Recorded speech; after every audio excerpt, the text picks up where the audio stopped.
अस्सलामुअलैकुम दोस्तों, ये आज की ट्रेड का प्रॉफिट है जो तकरीबन $39 बन रहा है, जिसे पाकिस्तानी करेंसी में अगर कन्वर्ट किया जाए तो ये बनते हैं 8,734 रुपये। और कौन सी ऐसी नौकरी है जो आपको एक दिन का 8-10 हज़ार रुपया दे सकती है।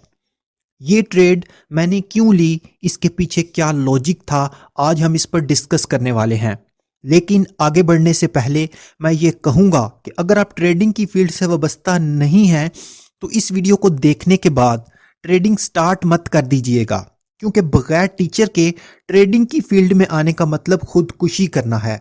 लिहाजा अगर आप ट्रेडिंग में इंटरेस्टेड हैं तो एक टीचर पकड़िए, बगैर टीचर के ट्रेडिंग हरगिज़ मत कीजिए। तो चलो दोस्तों, चलते हैं अब लॉजिक की तरफ। मैंने ये ट्रेड क्यों ली। दोस्तों, ट्रेड लेने से पहले सबसे पहले ये डिसाइड किया जाता है कि हम इस ट्रेड पर कितना पैसा इन्वेस्ट करने वाले हैं। मैं चूंकि इस ट्रेड पर $19 इन्वेस्ट करना चाह रहा था, इसलिए मैंने अपने अकाउंट में $19 डिपॉजिट कर लिए। आपको अकाउंट में $22 नजर आ रहे हैं। ये ऊपर के $3 इसलिए रखे गए ताकि स्टॉप आउट लेवल की वजह से मेरी ट्रेड $19 लॉस होने से पहले क्लोज ना हो। अगर ट्रेड मेरी मुखालिफ सिमत में चलना स्टार्ट करती तो ट्रेड ऑटोमेटिकली $19 पर क्लोज हो जाती और ऊपर के जो $3 हैं वो स्टॉप आउट लेवल की वजह से महफूज रहते। अब ये तो डिसाइड हो गया कि हम $19 इन्वेस्ट करने वाले हैं। अब बारी आती है ट्रेड को फाइंड करने की। मुझे तकरीबन 4 घंटे वेट करने के बाद एक अपॉर्चुनिटी नजर आई। पेयर था AUD/NZD। मार्केट बहुत खूबसूरती से नीचे की तरफ गिर रही थी, तो ये तो डिसाइड हो गया कि मार्केट का ट्रेंड डाउन साइड का है। अब बारी आती है ट्रेड लेने की। मुझे एक हैमर और एक डोजी कैंडल नजर आई।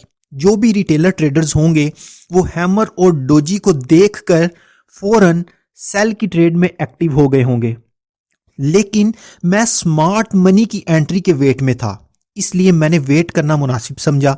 उसके बाद एक इनगल्फिंग कैंडल बनी।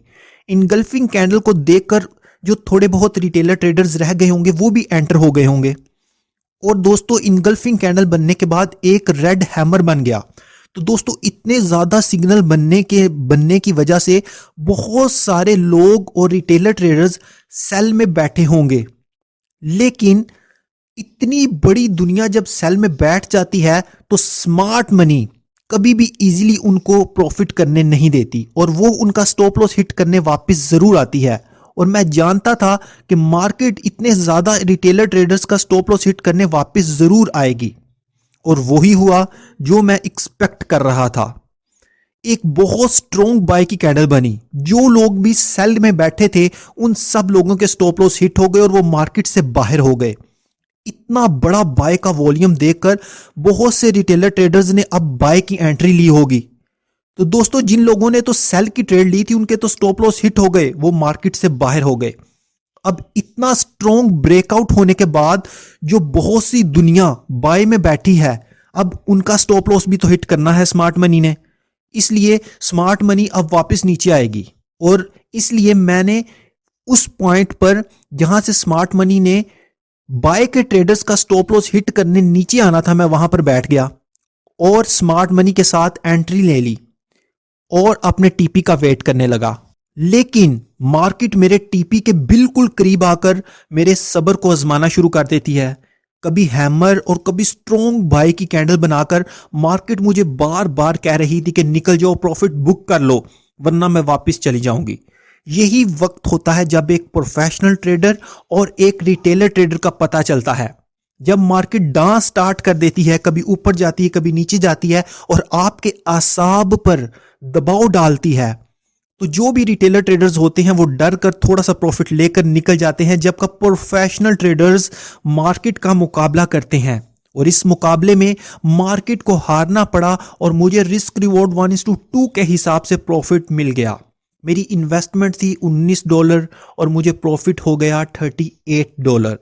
दोस्तों, आज की ट्रेड में हमने ये सीखा कि कैसे स्मार्ट मनी पहले सेल के ट्रेडर्स को मार्केट से बाहर निकालती है, फिर बाय का सिग्नल बनाकर बाय में बैठने वाले रिटेलर ट्रेडर्स को भी मार्केट से बाहर निकालती है, और उसके बाद वापस अपने ट्रेंड को फॉलो करने लग जाती है।